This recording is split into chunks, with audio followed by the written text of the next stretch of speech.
Bubbles. Dark basement. Scuttles. Fingernails. Hi witches, it's Rose. Don't forget to like, follow, or subscribe on whichever app you're listening to us in, and check out our website, greatnorthwitches.com. So this month we're talking about mental health with our Witches Roundtable. And here at the Great North Witches Collective, we take that topic very seriously and want to make sure that anyone listening has the resources they need. Here in Canada, you can check out the Canadian Mental Health Association and click on your province. They have a nice Find Crisis Support button right there at the top for you. And if you're out of this country and somewhere else, be sure to Google crisis supports for the mental health assistance that you need. So this is our first recording about mental health, and we're looking at how mental health impacts us and how it impacts our witchcraft practice. It's a big topic, so we're not going to get through all of it, but we're going to dig in today. And with me I have... Aiden, your necromancy and hedge witch. Kristen, your new witch who loves tarot cards. Hey guys, it's Nika, your eclectic witch, Celtic pagan. And Kyla, your Pantheist Chaos Witch. Corey, your Bone Witch and Grey Witch. I'd like to start out with a warm-up question. What is your definition of mental health? So for me, mental health, what comes to mind is feeling comfortable and able to adapt to your changing environment. My definition of mental health what would be your mental state and how functional you are with. Yeah, so how do people know when they're feeling mentally healthy? They don't. It's like if everything is going right, you shouldn't notice. It's kind of like your teeth. If there's nothing wrong with your teeth, you don't even think, you don't even realize they're there. They're just doing their things. But as soon as something's off, you notice. I agree. I think mental health is more about my mental state of being, my emotional state of being. I think when I live day to day with very little stress or issues or aches or pains or emotional ups and downs, with the exception of my moon cycle, I know my mental health is good. It's usually when you feel that low, when you feel that emotional drain. It's when you start taking that out on other people around you. It's different for everyone, but I know personally that that's when my mental health is suffering, and it's a calling card, and you see it at some point or another, but that's when you know to address it. I think emotional stability is an important part of mental health. I think it's a very integral part of it. I think there's other layers there that take part in that. I mean, the whole nature versus nurture debate kind of comes in there. Things that are genetic and things that have been taught to you over the course of your life are both heavily influenced in your mental health. For me personally, I know my mental health is bad when I disassociate. That is my coping mechanism. So I start spending copious amounts of time playing games on my phone or rewatching Supernatural for the 18th time because it's just my comfort zone. And it's just, I don't want to deal with shit, so I'm just going to distract until I'm in a place where I can deal with it or it goes away. I think that's really important because I think a lot of people don't realize dissociation is a form of coping. Don't want to get too much into the history of mental health in the sense that I don't want to bore everyone with details. But a lot of what's in the DSM manual is not necessarily about what people are doing to cope. It's about labeling people and diagnosing them. So it's labeling symptoms that fit underneath an umbrella of terms. And I want people to know, because before we did this episode, I was especially digging into the book Sexy But Psycho, which is written by Dr. Jess Taylor, and it's essentially an investigation into how mental health stigma is used to limit people's lives and how that stigma can prevent people from essentially recovering from challenges in their lives that they're having trouble coping with traumas. And she pointed out that the DSM is organized by a couple of men in a room that make money off of diagnoses. So I do think, like, especially with dissociation, I think it's really important for people to realize it's coping. Like, that is a way of coping. It's not an illness. It's it's not necessarily the best coping maybe sometimes. It's definitely not. It's a system. I speak from experience. It's not. Yeah. But I think sometimes it's all. It's healthier than other coping mechanisms. I think also a certain amount of dissociation is healthy because, like, like when you're going about your day and you have all of these responsibilities, like sometimes like watching a show and just not thinking about it is like a form of dissociation, and that's nothing wrong with that. Like that's perfectly healthy. It's a slippery slope, though. Until it because- takes over your life. This is what I was gonna say. Like, it's a slippery Yeah. slope, right? Yeah. Because you start off thinking this is healthy, this is okay, and then the next thing you know, 6-7 hours have gone by, and you've literally done nothing, and you've got all of these things that you're supposed to be doing or should be doing or even wanted to do, and you do none of it because you're just so engrossed in this stupid menial bullshit thing that you're distracting yourself with that you do nothing else. I remember when I was a kid, teachers were always calling my parents to talk with them because I would completely zone out in class. And like I was so quiet, and they'd look at me and I'd be gone. My body was there, but I was gone. Did they tell you had ADD? That was one of them, but like, looking at it now, there's definitely other things. But I remember that was just something I did, and it's because I was overstimulated a lot, and that's just that was an automatic thing. I was in my own world somewhere. And yeah, a lot of times my parents were called because they were like, "Is this kid being abused or something?" Like, but I wasn't. She just doesn't like you. I don't like the class. I don't like the other kids. I hate everything and everyone. Yeah, so it's like dissociation is a real thing, and it's a symptom of something too. Of a bigger problem. Yeah, exactly. But 'Cause that's what we ignore a lot of the times, is the reason people dissociate is they're often trapped in situations they can't leave. yeah, And it's the people with the least power that get the trapped most often, like children or people who are stuck maybe in jobs or relationships where you don't have another option, right? Like it's... You know, it's funny that you mentioned being zoned out, because I do that constantly. I actually did that before we started recording, and I was actually staring in your direction, and I was just completely zoned out, and then I realized I was doing it and I had to snap myself back. But that's just something I've always done, and sometimes I just kind of stand there and just stare. Nika, what you mentioned about dissociation, I was doing that yesterday. I woke up in the morning, there were so many things I wanted to do. I wanted to bake, I wanted to dye my hair, I wanted to trim my undercut, I had the banana breads I wanted to make, I had cornbread I wanted to make, and the only thing that I successfully did yesterday was bleach my hair. Which looks lovely. Thank So you. yeah, it worked out. I'm sure all of us have those experiences. I find for me, when I dissociate, it's usually because I don't want to deal with stuff emotionally, even though for some reason it's not what I'm dealing with at that time. Something randomly triggers you Yeah. unexpectedly, and you're just like checked out. Yeah, that's a good lead in though, because the next question is, are people able to talk a bit about their own mental health and how it impacts their practice? Things that you've experienced in your life, if you've noticed any limitations, or I know, well, so your Fantasia, Nika. Aphantasia. Aphantasia, I apologize. It's okay. I have dyslexia, so I That's switched okay. the letters. I mean, I wouldn't necessarily call that it's not a mental health Yeah. thing, because it's not.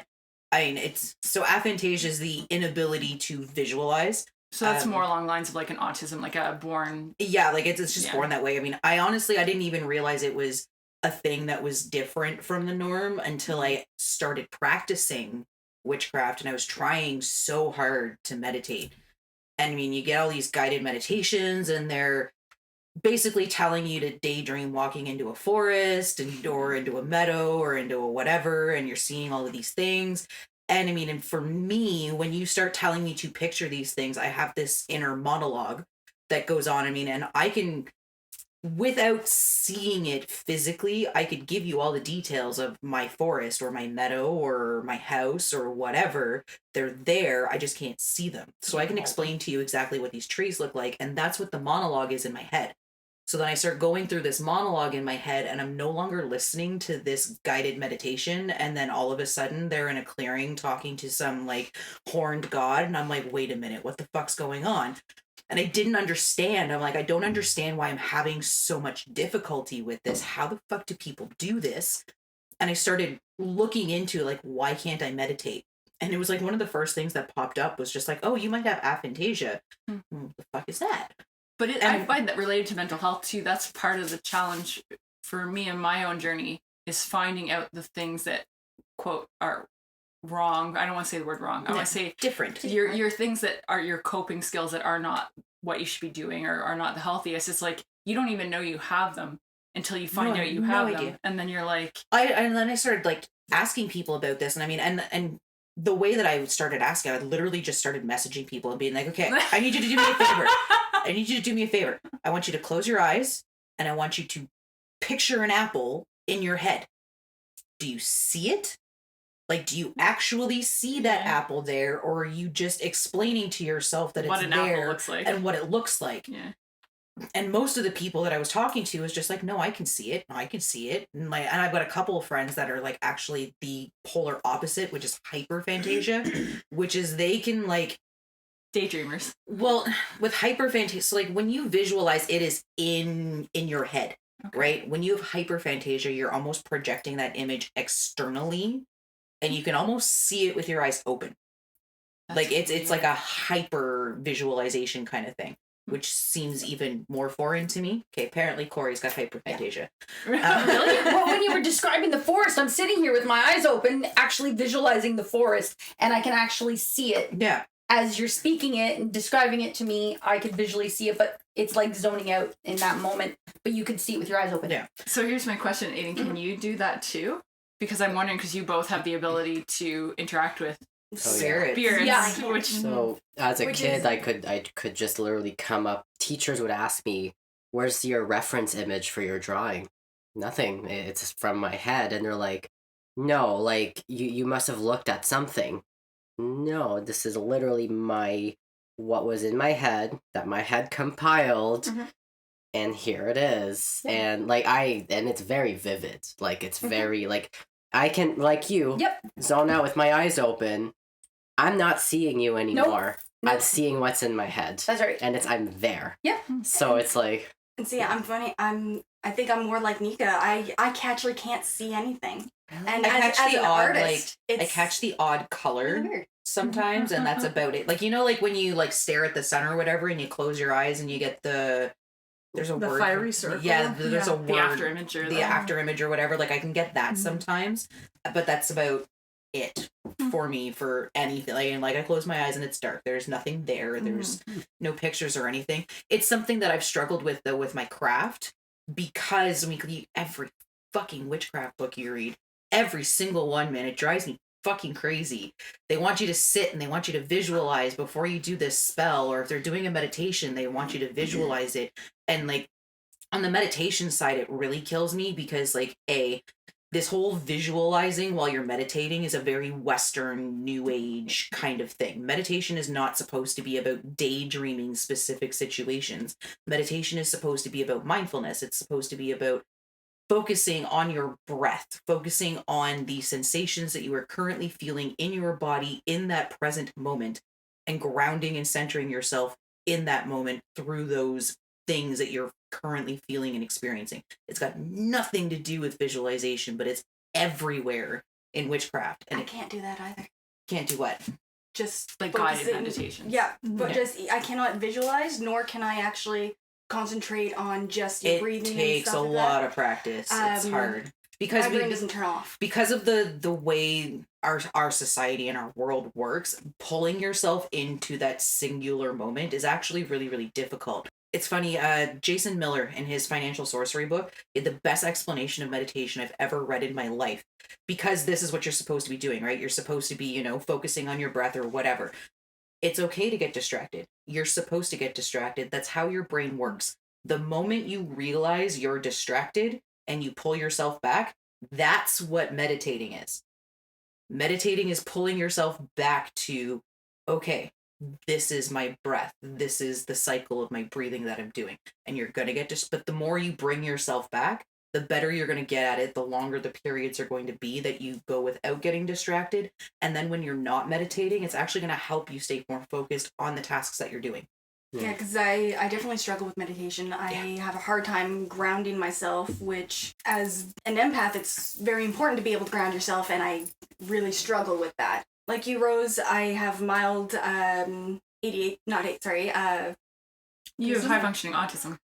I'm undiagnosed yet, but I'm going to be talking to my doctor about that recently, either being on the spectrum or having ADHD. But I was diagnosed with OCPD when I was in high school, which is obsessive compulsive personality disorder, which is different than OCD. It is very different. And a common trait in autism. Sorry, I'm not diagnosing everyone here. Dyslexia.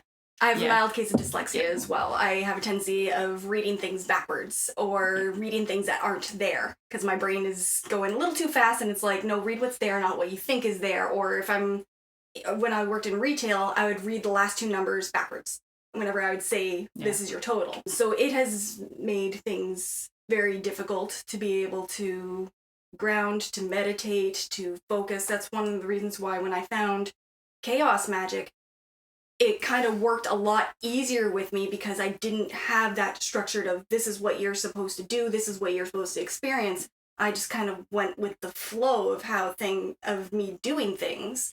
I'm kind of the same way though, even though I can visualize very powerfully, very strongly. I was never able to do meditation, even if it was visual, guided. Can't do it. I can't. I have my other ways of grounding, I guess. Can't do it. I can't do meditation. At least not what people say meditation is nowadays. There's other things that can get me into a trance where my mind is like clear, nothing. Which I believe that's what I was doing a lot as a kid, because sometimes if I wasn't in this other world visualizing and everything else around me was gone, sometimes there was nothing and the teacher would have to snap me out and I didn't even know where I was. But that was something that I slipped into naturally. It's not something that I was told, okay, now sit here and deep breaths and visualize this light going inside of you and filling you. No. So I relate to you a lot with that because can't do it, and that's frustrated me a lot with witchcraft. Trance states that you're talking about. Matt Oren, in both of his books, Psychic Witch and Mastering Magic, he's talking about, because a lot of his stuff is so heavily meditation based, and it's part of where I've struggled with his books too, particularly Psychic Witch, because it's heavy on the visualization. He did better in the second book. He actually addressed aphantasia for a couple pages and then forgot about it for the rest of the book. But one of the things that I thought was really neat that he talked about is like when you're practicing getting into those trance states, which is literally the purpose of meditation when you're doing magic. You use the meditation to get you into those higher brainwave kind of trance states so that you can work your magic, right? His one of his big tricks is every time you're practicing getting into that brainwave, cross your fingers or cross your toes, or you do some sort of motion that's something you wouldn't normally do, so that when you're trying to get into, like once you start practicing it and you're getting better at it, you go ahead and you cross your fingers, and it's almost like the signal for your brain to just flip the switch and be in that trance state, right? Pavlovian. They ring the doorbell or ring the bell. Exactly. Which it's a really neat idea, and it's an easy way to kind of eventually build your way up to getting there faster. No, I think that's fantastic. Like we were talking before the recording about the 30 days building a habit thing. Yeah. But in yoga, the big thing is you have to meditate at like the same time every day. And if you're me, you don't get up the same time during the weekday and the weekends. Like it's never going to happen. And I know why they do that, because what they want is for your brain to naturally develop that. And it's like when you're taking birth control pills, they tell you to take them at the same time every day, and you don't have to. Just as long as you take them once a day, but they tell you to take it at the same time every day so that you're more likely to remember taking it. Well, but it's not even, I don't think about the remembering to meditate. I think the idea is that they feel you'll get into that state more readily if everything is consistent. Yeah. And it's like, I like that idea, but I'm also the kind of person where I think if you can learn how to do something like that in any situation, you're going to be a lot more versatile. You can also use things like incense or certain smells or whatever, or even sounds, or right? Sound. Or sound. It's just setting that repetition up so that, I mean, every time you do this, you use the same incense or you use the same room spray or whatever, or the same sounds. And it's just prepping your mind to easily access that state. So we talked a little bit about like the distracted state. I'm sure all of us at some point in our lives have experienced the heavier situation, depressions, dysthymia, your seasonal affective disorders, all that. I mean, I have seasonal affective disorder, but I also have general depressive disorder, right? On So I top mean, of like I deal with depression year round. I just know when the snow hits, I know it's gonna hit. Like, and Yeah. it's gonna hit me almost twice as hard, but it's easier to deal with because I know it's coming. Right? Whereas with the general depressive disorder, it just kind of pops up out of nowhere and I'm just hiding in my blanket for it and I don't want to do anything or talk to anybody. And do you find your craft helps at that time, or it just gets left behind? If I can get myself to do it, yes. Because and this isn't going to work for everybody, but for me, I find pushing myself out of that blanket for it, which is, my basic code word for that. I'm just going to hide. I'm going to disassociate. I'm just not going to do anything, depressive state, right? Forcing myself out of that and pushing myself to do things. It's like when you wake up in the morning and if you're not one of those types of people that wakes up in the morning and is just rip roaring ready to go and you need some time to kind of gradually get there, the best way to get there is to just go. Just do it. Yeah. I need to ask Corey, are you a morning person? Yeah, very I knew big it. morning person. Yeah. Your face. Yeah. And then it's so funny because that's how I know when my depression kicks in. Okay. So I've been dealing with depression since long as I can remember, but it comes in a very unique way. So I'm very much a go-getter in the morning, super morning person. I get up, I'm awake within 10 minutes. I'm out of bed. I'm in the shower, brush my teeth. I'm having breakfast. Like everything has its perfect like sequence, right? And everything's timed. I like to be very timely. So I'm never late. I'm always at least 5 to 10 minutes early, hands down. But I know when that depressive state kicks in, there are things that change, and that gives me a cue as to how and when it's coming.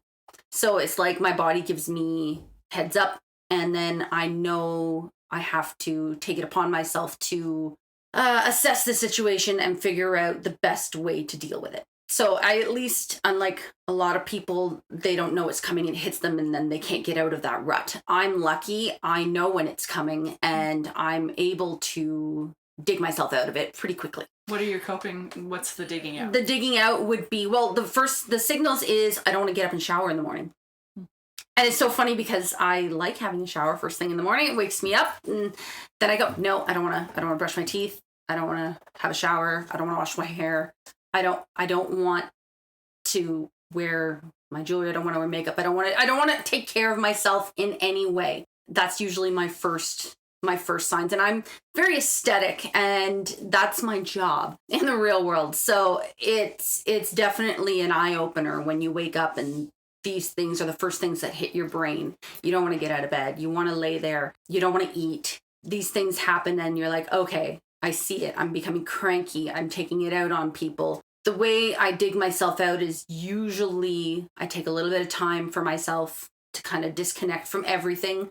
I usually throw myself into an art or a craft of some sort, and that really helps bring my focus back to where it should be. Because my brain, I have such a visual brain that I see everything that's going on in my head. It's not like a roller coaster you ride, then you get off. Oh no, you're on that roller coaster 24/7. It's amazing that I can sleep at night at all. I'm one of those people that my head hits the pillow and I'm out cold. But Because it's exhausted from because it's running around exhausting all day. from going and going and going all the time. That's why meditation doesn't work for me either, because I can't stop that roller coaster for 5 minutes to be able to meditate. Oh no, that little box sitting on the shelf is empty because nothing stays in the damn box. So how I get it back is usually through my craft, hence my jewelry. And when that runs out of steam, I usually find something else. So there's always something, but it's really nice that I can actually stop and say, okay, I know this is happening. I see all the signs and symptoms.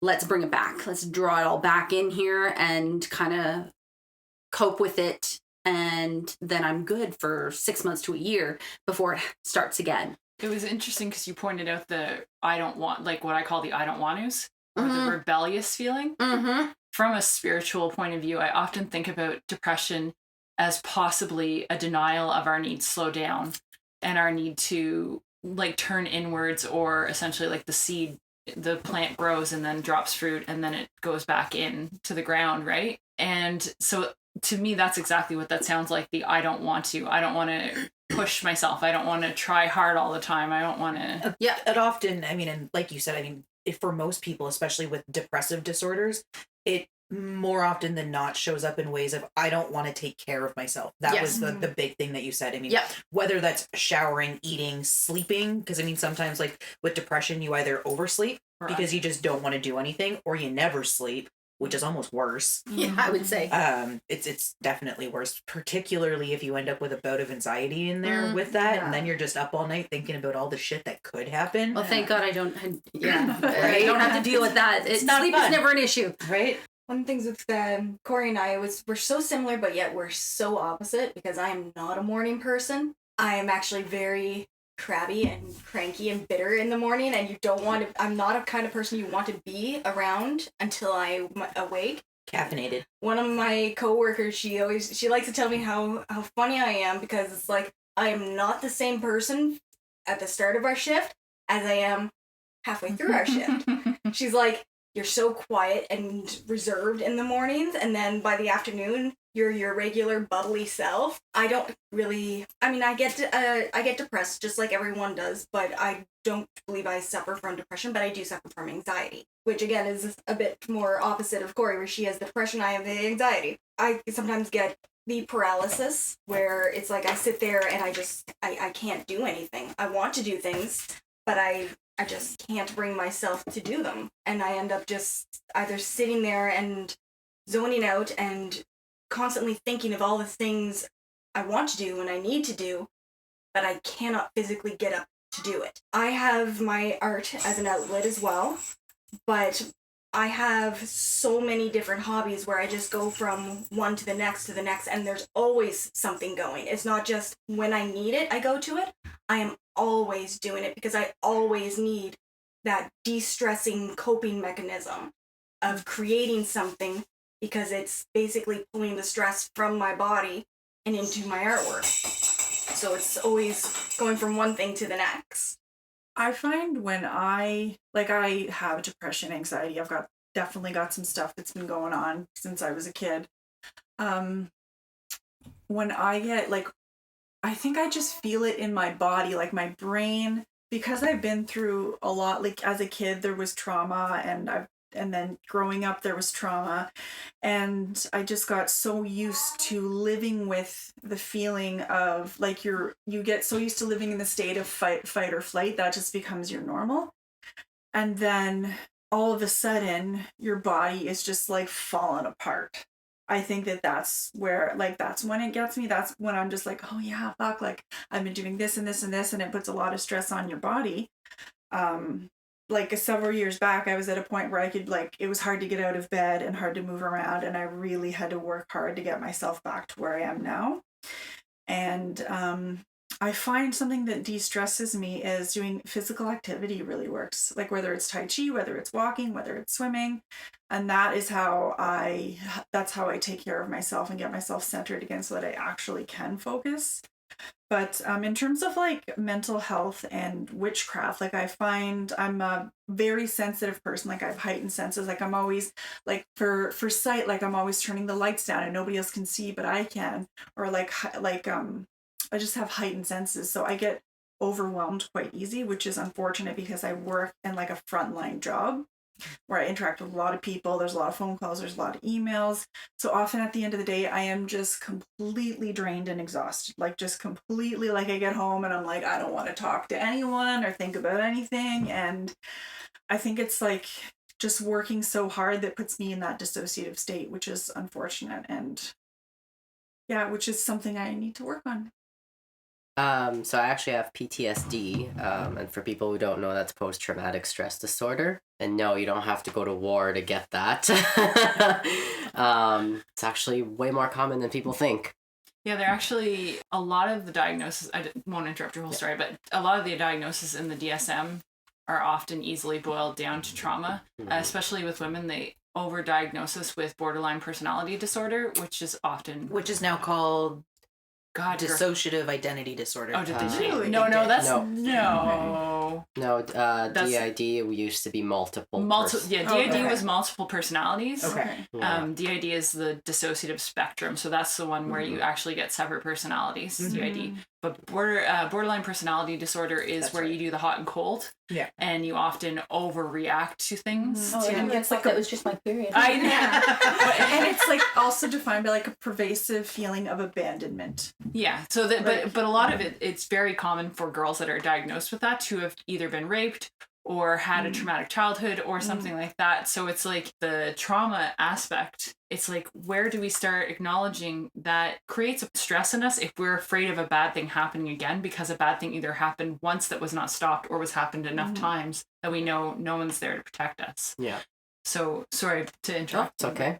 Yeah, so with my PTSD, it's very strange how I notice it's both affecting my craft, but also shaping it. At first, it was affecting it for the worse, and now it's actually starting to affect it for the better because I'm noticing that I have an entirely different avenue of energy, an entirely different source of manifestation. It's something that I've realized only this past year, and it was kind of scaring me how powerful that was. But so things from the teenhoods in my early teens to recent things where a lot of abuse from men and stuff like that. So what ends up happening is that the way that PTSD works is that there's going to be a trigger. And then you can go into an episode. Some people will completely dissociate and have a psychosis. I'm lucky I don't go that far, but I still end up, this is where the visualization and the zoning out, where as a kid it was just this thing that happened, probably because I got overstimulated. Now, unfortunately, what happens is that it'll put me in a place that I can't get out of, and it has to run its course. And unfortunately, sometimes in those places, I end up manifesting and things happen. Sometimes it's a very scary place, not like as in like it's a scary movie where it's like, oh, there's this creepy thing, but it's where I can't get out of it and I'm stuck. I do pull out of it eventually, but I have to let it run its course. So it can be any type of trigger that's related to... The thing is with people who had to grow up getting used to abuse or just repeated traumas, that you learn patterns from people. If that person's pattern changes, that might be a trigger because then you're bracing yourself and then you slip into whatever your trigger response is. And so for me, that's a major thing. And so relationships are very, very, very hard for me. I can love someone so deeply, but if I'm seeing that a pattern is changing, it can set me off. So, and it's not just with relationships, it can be other things. What I've noticed is that I can be very powerful when I slip into these states and I'm in this other place. And unfortunately, though, what happens is that these scenarios just happen and I'm stuck in this scenario on repeat over and over again. And sometimes there's scenarios that are not exactly what happened to me, but they're parallel. So they're not like the exact thing that happened, but it's like taking an inch and running a mile where my brain will just create this whole thing and I'm stuck in it until I find a knot in the loophole somewhere to get out of it. But I've noticed sometimes I've manifested things. I got an outcome out of it. And I noticed that that's where I've done a spell, like I've done accidental spells in my dreams. And then like 2 days later, this person got what was coming to them, and it was exactly how it happened in my dream.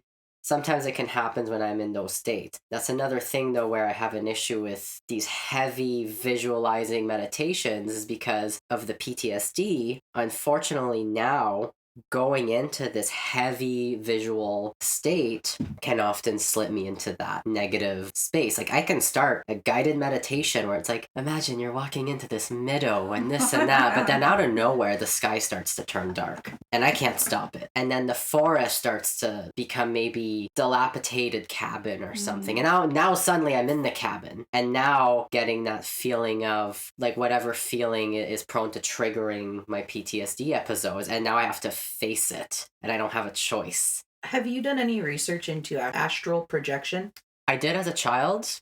I astral projected, and it So was I'm- wild. I'm going to heavily suggest that you look into it because Yeah. a lot of what you're talking about sounds like accidental astral projection. Yeah. And if you can control it, the shit that you can do will blow your mind. Well, that's just it, because I've astral projected as a child, and then in my early adulthood, like hitting my 20s, I've had a couple dreams where I've cursed people. Yeah. And next thing I know, like there was one dream where I pinned someone down, and I took a knife, I slashed my forearm and poured my blood on the person.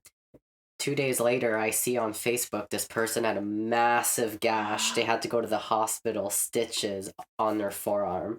Exactly how I Fuck with Aiden. slashed I know. it. So But that's just it. It's like my PTSD. Yes, it is. I do slide into these possible astral projections that are not always good. But I mean, hey, it's a pattern that I have to like. That's what PTSD is this pattern. But I've noticed, wow, this is a whole avenue, like a whole other avenue of manifestation, and it's strong and scary.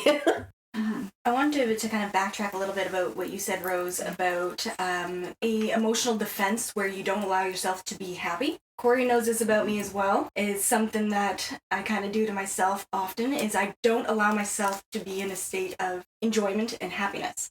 I can't experience happiness. It's like our get-togethers, they make me very happy, but I am always in a state of content. Let's say like you're going on a trip somewhere you've always wanted to go.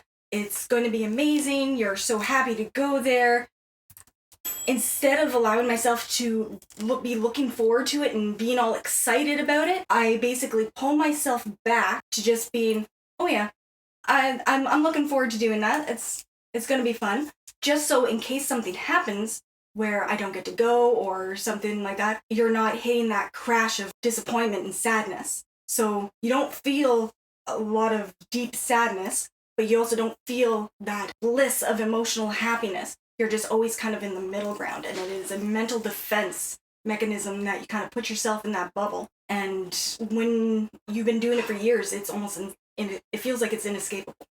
And I notice, just having talked to all of you, and I don't think it's just us, I think there's lots of people out there, the whole busyness thing is a lot about not feeling either sad or happy. The distracting your mind at all times, because what if I don't enjoy it? Oh right? yeah, I don't let myself alone with my own thoughts. It gets dark. So that's why it's like I'm always doing something, because yeah, you don't want to be left alone in there. Yeah, and I know me and Nika have talked about it before. The challenge of once I open that box, I can't shut it again, right? And how deep will it go? How dark will it be in there? And with my clients and stuff, when I work with shadow work, the point is that it's not bottomless. It just feels like that.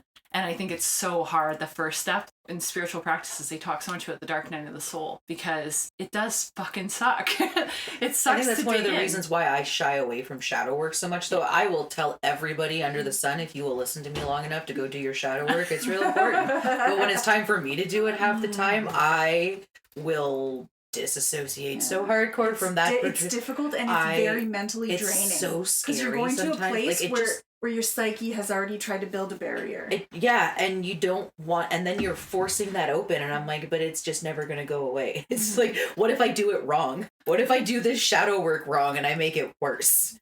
See, I don't find, because I do a lot of shadow work. Most of what I do is shadow work. I don't put anything in that box. I let it run free. And maybe because I don't have that fear of what's in the box, I embrace it as part of my everyday. It's not the same. Like, I see where you guys are seeing that fear, but on my end, because I actually opened it and just let it be, because I could never keep it in the damn box. So I was like, hell with it, and I might as well just embrace it. And I find it a lot easier. It's a lot less stressful. And I find it actually works really well. And it's a lot easier to do your shadow work when you embrace that balance better, right? It's not always good, and let's shy away from the darkness that's there, that dark, shadowy part of our soul, because you have to face it sometime, and then it's just going to be a hell of a lot harder. But I just make it a cozy little Exactly, you just make it a cozy little it's happy little in this dark spot. little cozy blanket. But for you're it. not happy when you have to deal with it. My problem is that as an empath, feeling that sadness is like so Intense. much worse.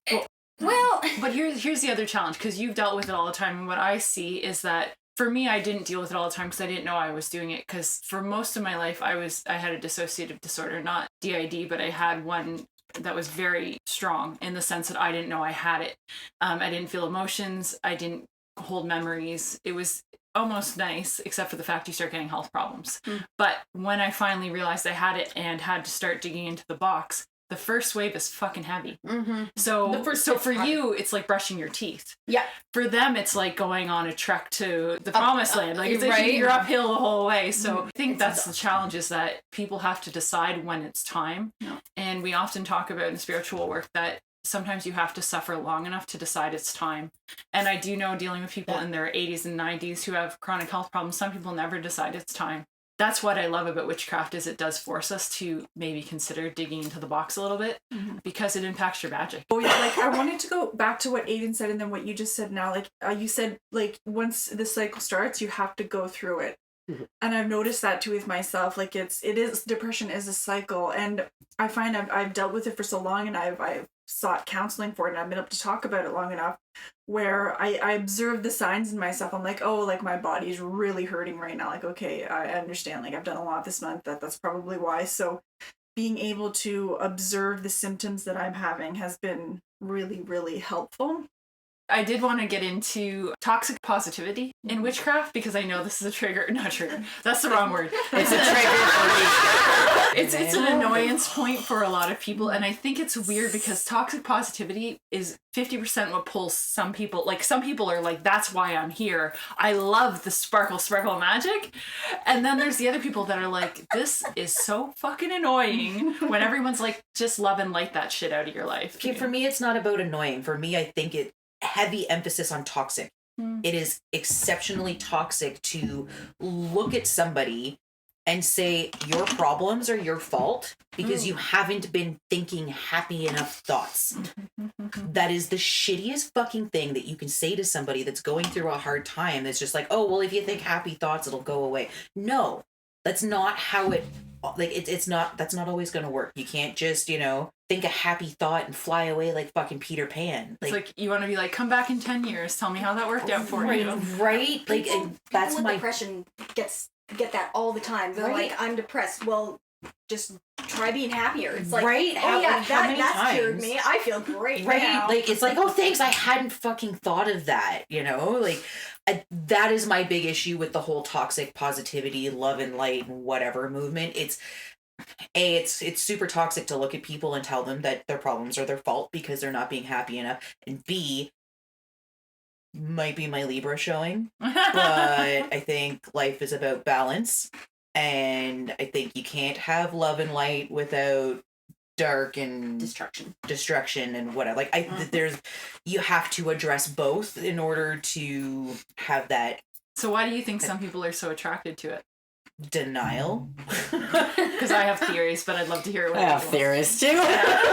So the main one I've noticed that people who are always love and light are the people who can afford to be. Absolutely. It's always the people who can afford these. They can pay their problems away. They can pay their problems away, and then they can paint their entire studio apartment into this chakra love and light namaste thing. And it's like, okay, that's good for you that you can do that. Great. I'm sure we all want to be at a point in life where we can paint our apartment into the temple we want it to be. But I notice it's always these people who always started out that way, where I'm not saying their life was never hard.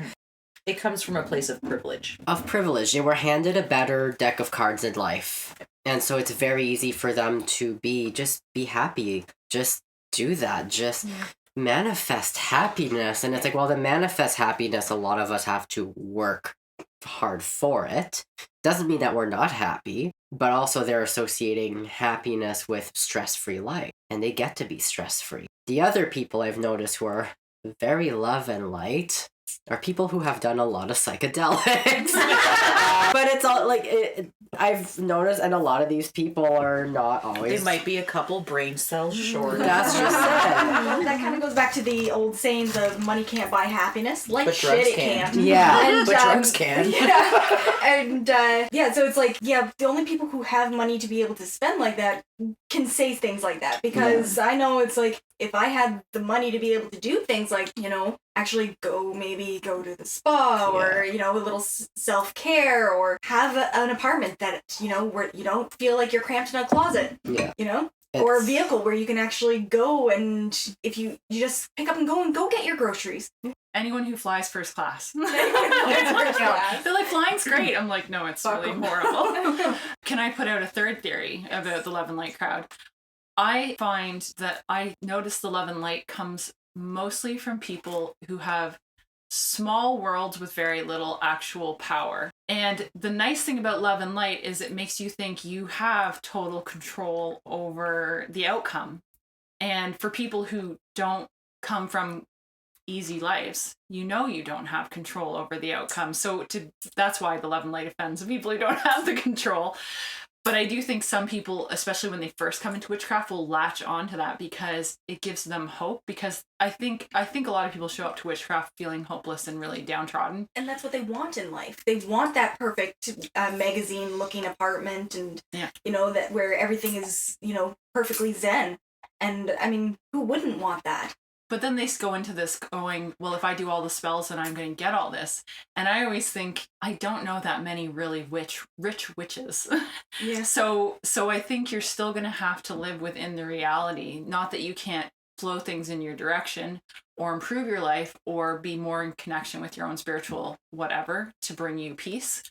I find a lot of witches are typically happier with less. Not to say, I mean, like, don't get me wrong. I'm sure we would all love to win the fucking lottery, right? Like, it would be great to have that kind of money to be able to buy those gigantic crystals that you see in the crystal store or whatever, right? The ones that they sell for $800, $900. Like, just once, I'd love to be able to be like, look what I bought! I have a crystal that's bigger than my head. It's so pretty. Look, it'd be great. But I find witches tend to be happier with less in the financial aspects.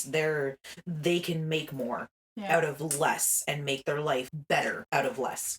Okay, so I'm listening to everybody here, and I'd like to put a different kind of spin on this as well. Now, going off of what Kyla said, I'm gonna admit I have a lovely apartment. I have a car. I go to the spa on a regular basis. You worked really hard for Okay, that, I did. I worked really hard for the lifestyle I had. I came from literally nothing. For those that don't know, Corey and I went to the spa the other We day. did. But do you fly first class? I don't Okay. fly first class. Didn't know that was an option. But now you're thinking about it. No, think about it next time. No, I wouldn't. I'm the cheapest person you will ever meet. I shop in the clearance section for everything, and I shop at Value Village. I mean, jewelry from Bones, for Christ's sake. Yeah. Like, come on. But you're not living. That's the thing. Is nothing's being handed to you. There's a difference between building yourself up and That's the being difference. given everything. Yes, so, but I still live that.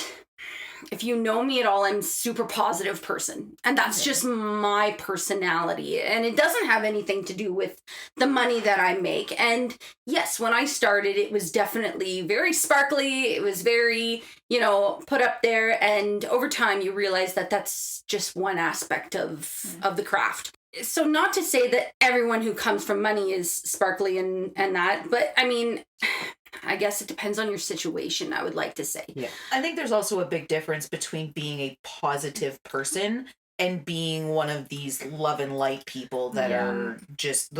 There's a difference between being a positive person and being a toxic positive person, That's right? fair. Like when you have like toxic positivity, like I said, you were literally looking at people and basically telling them their problems are their fault because they haven't, because that's what the whole like that toxic positivity movement is. Not that they call it toxic positivity, but they should. No, they don't. They just call it positivity. Well, the love and light and whatever. I mean, and it's like the Secret. I don't know if anybody remembers the book, and they made the movie, I right? picked it up like a dozen So, times and couldn't. The whole premise behind the book is if you maintain this positive thought process in your mind, you will manifest a positive life.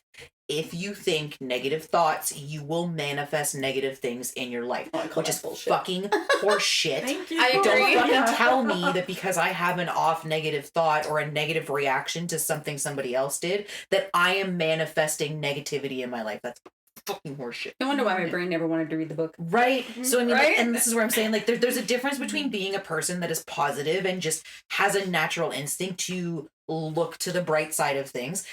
So long as you're not ignoring the fact that negativity is a real thing and you're ensuring that it's, balanced. That's right. I love it because you have a social worker background, so I'm like, I feel like you. Yeah. Anyways, tell me more. Okay. So I also noticed a lot of the love and light people, especially the men. Is there men in the love and light crowd? I've never. The ones We who- write the books that make the money. Oh, okay. Fair enough. That's A lot of the saying a men lot. who like to mansplain new age spirituality to women and to seem like feminists and whatnot. I've seen a lot of quote spiritual men who are very love and light all end up having a mental breakdown. And I think it's because it's like, or they've come into the love and light because they had a mental breakdown. yeah, and then they go back into the mental breakdown. It's not a band-aid. That's the problem. That's- It's a perspective. It's not a It's a really solution. hard lifestyle to upkeep. to upkeep. Yeah. You know, it's because you're trying to portray this perfect life all the time, and it's like that's a lot of stress on a person when it's like that's not reality. Yeah. But that's where the money is in social media and stuff too. And I think the people who sell the love and light tend to be selling it in such a way that it's a persona, it's an image, right? Like it's not a maintainable. Yeah. You're still gonna. Every person poops, right? Like no. The It's less popular book, nobody poops but you. Don't tell me that. So I'm sure that this was mentioned before in like the whole love and light thing. I just want to I have experienced meeting someone who's like that, and I just found that they were fake and shallow. And there's that seems to be like a whole thing now. There are people who are trending in that direction where they have money, they're able to, I swear to God, there were so many, this is the person that I used to live with, there were so many crystals and yoga stuff and salt lamps in the house, unbelievable amounts of them. Yet they were never used. I never saw this person once do yoga or once meditate or try to align their chakras or something like that. So it's they're attracted to it because it seems sparkly, and then they buy this stuff, they buy the cards, they buy the crystals, but they don't put in the work. It's like dressing for the job you want without actually going out to get that. People like us who have worked really hard and struggled, we sort of know that that's kind of it's just an illusion. And, I mean, not to dismiss anybody's struggles or anything, but I think struggle makes character. It makes it builds character. It makes you who you are. Yeah. And struggle makes you appreciate the things that you have more. So you're going to yeah. be more appreciative of the little things that you have, as Yeah. opposed to somebody who's just been handed everything Exactly. their entire life. That's Yeah. also the reason why I say everybody should work at least 1 year of retail in their life. Mm. Because it will Yeah. make you Or fast food. appreciate or fast food. Or people who work in the service industry, wait servers, Yeah. hostesses. It's it will change your perspective on life and how you treat people.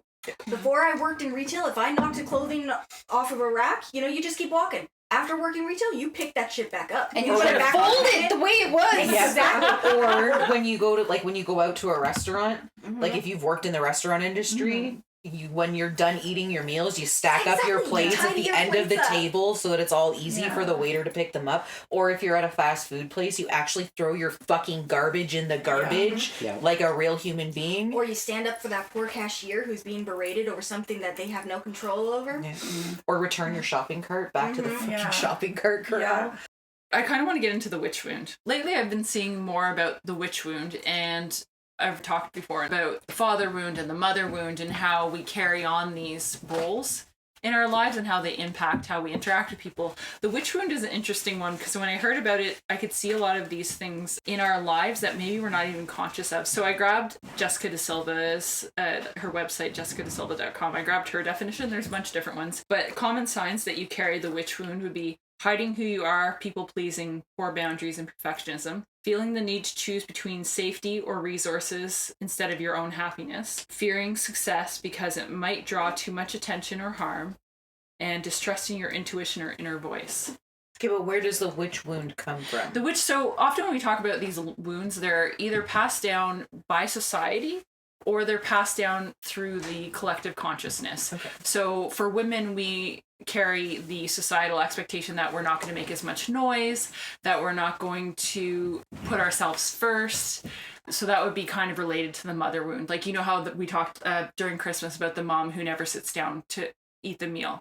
So that's part Thanks for that. You ruined my whole Christmas. Ruined Christmas? Yeah, you were talking. It's not something I've ever thought about before. And then you talked about it. And then I went home and did Christmas. And all of a sudden I was like, fuck all of you. Why do I have to do everything? You're all a bunch of assholes. I'm fucking going to bed. So the witch Kidding, I wound love would you. relate more to, sorry about ruining your Christmas. I mean, No. I'd like to point out Christmas ruins Christmas, but that's just Yeah, but you made me realize it. I don't so think it's it was still me your that brought fault. that up, though. Wasn't that you that told the story of your mom? Yeah, kind of. It was- Like where No, my no, mom's she was just... she was talking about her mom and her road rage in the kitchen, and Yeah. I've got road rage. I've always had road rage in the Yeah, kitchen. period. But you asked us during the Yule episode if we Oh, felt if women feel to if- make Christmas special. yeah, if it's Yeah. on women to, make sure that everybody has a holiday and blah blah blah. To which blah, blah. Corey says yes, but she loves it because I don't mind cooking because I did culinary. That was my thing. Yeah. So, but I take that responsibility. yeah. But I mean, that's the thing is there's a very big difference between enjoying the kitchen Yes.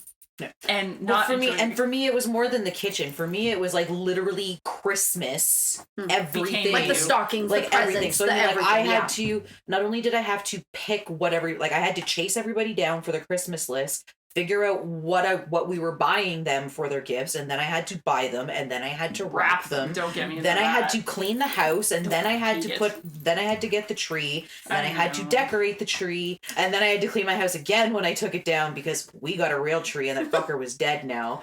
And then I had to cook, and then I had to do less cooking this year, which was nice, but I still had to cook and I still had to clean afterwards. And then my husband had the audacity to look at me after we ate our Christmas dinner and say, "Are you gonna get me a piece of pie?" And I was like, "No, you can get your own fucking piece of pie." But he's And he- still alive. That's the really Yeah. Christmas miracle. We had a discussion Yeah. about this last night. It's actually more problems for me to kill him than it is to just tolerate. But you have a whole crew here. Yeah. You give us a call. Don't put it online. Just call. We'll establish a code word. So I mean that Sorry. and that no exactly, but that's the mother wound, right? So the witch wound is more related to our fear of putting ourselves out there. So I'll read it again. The witch wound is hiding who you are from people in the form of people pleasing, poor boundaries, and perfectionism, feeling the need to choose between safety and resources or your own happiness, and feeling like you can only have one or the other, fearing success because it might draw attention or harm, and distrusting your intuition or inner voice. I find like definitely with the people pleasing, you said people pleasing Poor and boundaries. poor boundaries. That is something I've struggled with a lot in my life. And like, do you mean like in terms of being a witch or just in general? So they call it the witch wound because the idea is that collectively it's been passed down from the fact that we have, not us personally, but as witches, we have faced persecution on a subconscious level. Sometimes become You afraid. hide your power. You hide your power, you hide your independence, and you try to make everyone around you happy Yeah. because you know happy people won't kill you, Yeah. right? I have struggled with that a lot and I still do. I used to be like where I would be like that in school, like when I was younger, and then even in my friendships. Like I think I just had one really bad experience, and then I think the way that I dealt with that trauma was just to try to people please and have poor boundaries, and then if I gave enough of myself, then somehow I would be validated. I would be worthy and people wouldn't be mean or people wouldn't want to hurt me. And unfortunately, because it was like this happened to me like at a young age, it's like I carried it on to adulthood, and it's something I deal with every day. But I find I've been doing that at work a lot, like just trying to make sure that my coworkers are happy. Like, have I done enough work? Have I helped them enough? And then the boundaries too. Like I find just the compulsive people pleasing is a form of having a poor boundary, because the boundary would be for you to realize like, okay, I have this much stuff that I need to do for myself. When I'm done, if I finish, then I can help someone else. Yeah. It's a saying that kind of pops into my head from time to time, is not a very positive saying. your self-worth is tied to only of how useful you are. Hmm. And unfortunately, a lot of people do feel that way. Like you described, it's like I'm only worth anything to how much I can do for other people. And that's, pouring from an empty cup. It's ironic. I know I just said that I avoid shadow work a week or so ago. I was talking to you, Rose, about this. I literally had woken up the morning that we did the January astrology podcast recording. I had woken up from a really bizarre dream that I won't get into too much details about, but I literally woke up and it was this very, very clear message in my head that it was like, I allow people to treat me like shit. It was the message that I very clearly ringing in my ears, and it turned into like 3-4 hours of shadow work and just writing nonstop about all of these situations where I've realized that I have allowed people to walk all over me when I always presented myself as somebody who's got very firm boundaries. And I'm, people look at me all the time and they tell me I'm scary or I'm a hard ass or whatever, right? But I actually genuinely allow people to fucking walk all over me.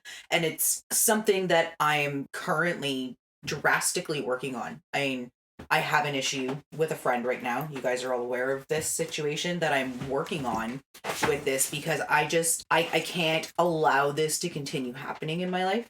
So it's something that I know that I need to address within myself and within the relationships that I have. But I find surrounding myself with people, but women in particular, that don't treat me that way is really eye-opening to the people that do. When you realize that there are people out there that will, just want to be around you and want to be with you and not expect or demand anything out of you, it's very eye-opening. I've literally been called a doormat by multiple people in my life. Yeah. I know the feeling. When I've gone through my own journey, one of the biggest revelations is that no one else is ever going to be happy enough that it's my turn. And that's really fucking hard to accept. But it's also like a mind-blowing kind of, like, when you say that and you actually say it to yourself. Nobody else will ever be happy enough for it to be my turn. Mm-hmm. Like, you got to do that. Wow. You got to like somehow realize that and then do it on your own. Be like, no one else is going to be as invested in my happiness as I am. I would like to say that nothing of what you said is applicable to me. Corey, you gotta do this every podcast. I don't resonate with any of that because I am such a headstrong person. Yeah. I don't care if, like, my happiness, my health is important. And I don't let anyone drag me down. Yeah. I never have, ever since I was a young kid. And yeah, it's cost me friendships. It's cost me family. It's cost me a lot of things, but it was worth it in the long run. And I'm grateful that I am able to feel that way about myself. And I try to bring the people around me up to that level as well, as much as I possibly can. And I'm grateful that I can do that. And I'm not afraid to stand up and say, oh no, I don't like that. And no, you won't treat me like that. And I'm going to eliminate you from my life because I am important. Myself is important. My son is important. And if there's something that threatens that, then it's going to be eliminated because life is so short. Why be under someone's foot that entire time? You deserve to live the best life that you possibly can. And who else is going to advocate for you more than yourself? You are. If you don't take that step, you can't expect someone else to do it for you. It's up to you to do it. And as hard as that is, and as much of an obstacle as that can be for a lot of people, I understand that. Not everyone can bring themselves to be an advocate for themselves. But once you get to that point and you get that realization that you can do it, it's a world difference. And it's so nice. And I mean, you're talking about something that I think for me is the most important part of mental health, which is strong boundaries. I mean, I can tell you in Corey's birth chart why she automatically has strong boundaries, and I love that you do. But it's interesting to see everyone's journey. And that's it for our first deep dive into the mental health effects on witchcraft. Be sure to follow us on your podcast app or join us at the Facebook group Great North Witches Collective for updates on our next episodes. And we'll see you then. Bubbles. Dark basement. Scuttles. Fingernails.